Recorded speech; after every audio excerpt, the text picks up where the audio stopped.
सामने हम रहते हैं, दरबार के बिल्कुल गेट के सामने हमारा घर था, ये डेरे वालों के साथ। लेकिन हमारी जितनी जिंदगी गुजरी है हम फिर भी इनको दुआ देंगे। हमें इन्होंने पानी की सहूलत दी हुई थी, आखिरी टाइम तक पानी की सहूलत दी हुई थी। हम इन्हीं का पानी इस्तेमाल कर रहे थे और हम इनको हाथ ऐसे उठा के दुआ दे रहे थे कि इन्होंने हमें पानी दिया है। लेकिन हमारा साथ इनके साथ बहुत अच्छा गुजरा है।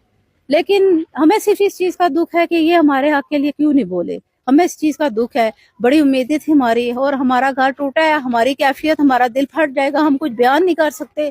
हम फिर भी हुकूमत को कुछ नहीं कहते, शायद इनको ज्यादा जरूरत होगी हमसे ज्यादा। लेकिन ये चीज देखते कि ये पूरे घर वाले बेघर हो गए हैं।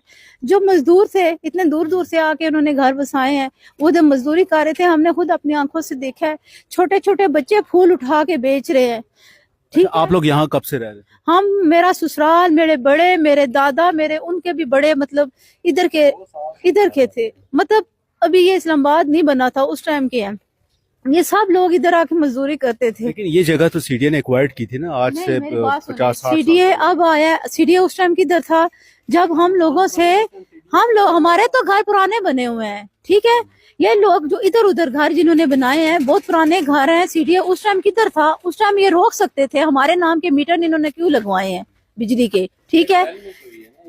बिजली के मीटर हमारे क्यों लगवाए हैं। हमें तो एक चीज का दुख मुझे इस चीज का है कि ये उस टाइम इन्होंने हमें क्यों नहीं रोका, जब हमसे ये 25-25 हजार, 50-50 हजार, लाख रुपए इन्होंने हमसे रिश्वत लेके हमसे घर इन्होंने बनवा के हमें इजाजत दी है। उस टाइम ये किधर थे, उस टाइम आके बोलते। उस टाइम हम कुछ शायद हमारे पास ऑप्शन होता। आज इन्होंने हमें बुढ़ापे में बूढ़ा कर दिया और बूढ़ा कर दिया। हमारे बच्चे जवान हैं, शादियों के काबिल है, ठीक है। आज मेरी बेटियां, 4 बेटियां हैं, एक बेटा है, बेटा छोटा है, बेटियां जवान है, एक जैसी हैं। अभी अभी वो जॉब्स लगी थी, अब हम जॉब्स भी छुड़ा रहे हैं। हमें किराए के मकान नहीं मिल रहे, हम दरबदर हो गए हैं। यकीन माने कल से मैं मकान ढूंढ रही हूँ, हमें कोई अच्छा घर नहीं मिल रहा, ठीक है। मेरी 4 बच्चियां जवान है, शादी के काबिल है, जॉब से अभी बैठी थी। हमने बोला 2-2 साल लगाएंगे, हम इनकी शादी करेंगे, लेकिन हम इस काबिल भी नहीं रहे हैं। अब बताएं हम क्या करें।